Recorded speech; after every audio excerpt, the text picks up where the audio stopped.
بسم اللہ الرحمن الرحیم۔ حضرت عبدالمطلب کی بیوی کا نام رقیہ بنت ابو سیفی تھا۔ وہ کہتی ہیں قریش کئی سال سے سخت قحط سالی کا شکار تھے، بارشیں بالکل بند تھیں، سب لوگ پریشان تھے۔ اسی زمانے میں نے ایک خواب دیکھا۔ کوئی شخص خواب میں کہہ رہا تھا کہ اے قریش کے لوگو، تم میں سے ایک نبی ظاہر ہونے والا ہے، اس کے ظہور کا وقت آ گیا ہے، اس کے ذریعے تمہیں زندگی ملے گی، خوب بارشیں ہوں گی، سرسبزی اور شادابی ہوگی۔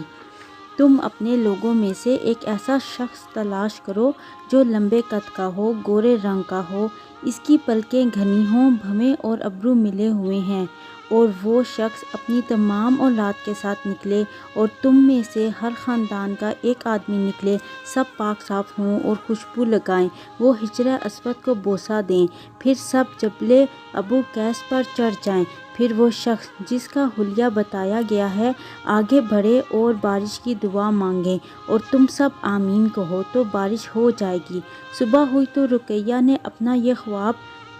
قریش سے بیان کیا۔ انہوں نے ان نشانیوں کو تلاش کیا تو سب کی سب نشانیاں انہیں عبدالمطلب میں مل گئیں، لہٰذا سب ان کے پاس جمع ہوئے، ہر خاندان سے ایک ایک آدمی آیا، ان سب نے شرائط پوری کیں۔ اس کے بعد سب قیس پہاڑ پر چڑھ گئے، ان میں نبی اکرم صلی اللہ علیہ وآلہ وسلم بھی شامل تھے۔ اس وقت آپ صلی اللہ علیہ وآلہ وسلم نوعمر تھے۔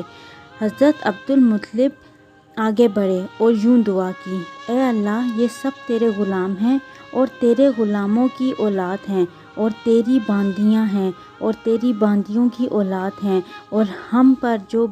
برا وقت آ پڑا ہے تو دیکھ رہا ہے، اور ہم مسلسل قحط سالی کا شکار ہیں، اور اونٹ، گائے، خچر، بکریاں، گھوڑے اور گدھے سب کچھ ختم ہو گئے ہیں، اور جانوروں پر بن آئی ہے، اس لیے ہماری یہ خشک سالی ختم فرما دے، ہمیں زندگی اور سرسبزی اور شادابی عطا فرما دے۔ پھر یہ دعا مانگی ہی رہے تھے کہ بارش شروع ہو گئی، وادیاں پانی سے بھر گئیں، لیکن اس بارش میں ایک بہت عجیب بات ہوئی، اور وہ عجیب بات یہ تھی کہ قریش کو یہ سیرابی ملی تو تھی، مگر یہ بارش قبیلہ قیس اور قبیلہ مضر کی بستیوں میں بالکل نہ ہوئی۔ اب لوگ بہت حیران ہوئے کہ یہ کیا بات ہوئی کہ کسی قبیلے میں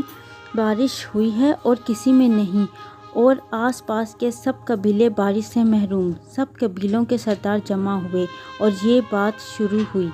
ایک سردار نے کہا کہ ہم زبردست قحط اور خشک سالی کا شکار ہیں، اور قریش کو اللہ تعالیٰ نے بارش عطا کی ہے، اور یہ عبدالمطلب کی وجہ سے ہوا ہے، اس لیے ہم سب ان کے پاس چلتے ہیں، اگر وہ ہمارے لیے یہ دعا کر دیں تو شاید اللہ رب العزت ہمیں بھی بارش دے دے۔ یہ مشورہ سب کو پسند آیا، اور وہ مکہ معظمہ آئے، وہ عبدالمطلب سے ملے، انہیں سلام کیا، پھر ان سے کہا: اے عبدالمطلب، ہم کئی سال سے خشک سالی کے شکار ہیں، ہمیں آپ کی برکت کے بارے میں معلوم ہوا ہے، اس لیے مہربانی فرما کر آپ ہمارے لیے بھی دعا فرما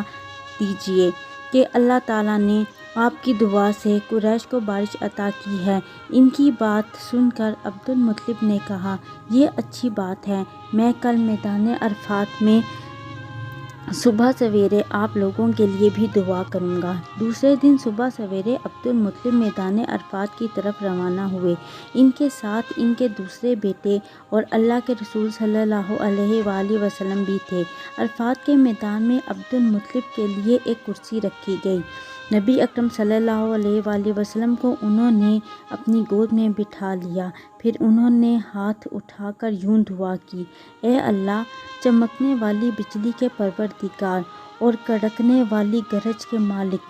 پالنے والوں کے پالنے والے اور مشکلات کو آسان کرنے والے، یہ قبیلہ قیس اور قبیلہ مضر کے لوگ ہیں، یہ بہت پریشان ہیں، ان کی کمریں جھک گئی ہیں، یہ تجھ سے اپنی لاچاری اور بے کسی کی فریاد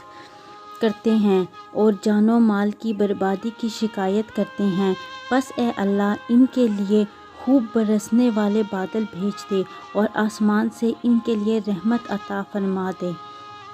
تاکہ ان کی زمینیں سرسبز ہو جائیں اور ان کی تکالیف دور ہو جائیں۔ حضرت عبدالمطلب ابھی یہ دعا کر ہی رہے تھے کہ ایک سیاہ بادل اٹھا، عبدالمطلب کی طرف آیا اور اس کے بعد اس کا رخ قبیلہ قیس اور بنو مضر کی بستیوں کی طرف ہو گیا۔ یہ دیکھ دیکھ کر عبدالمطلب نے کہا، اے گروہ قریش اور مضر، جاؤ، تمہیں سیرابی حاصل ہو گئی۔ پھر وہ لوگ اپنی بستیوں میں پہنچے تو وہاں بارش شروع ہو چکی تھی۔ جزاک اللہ۔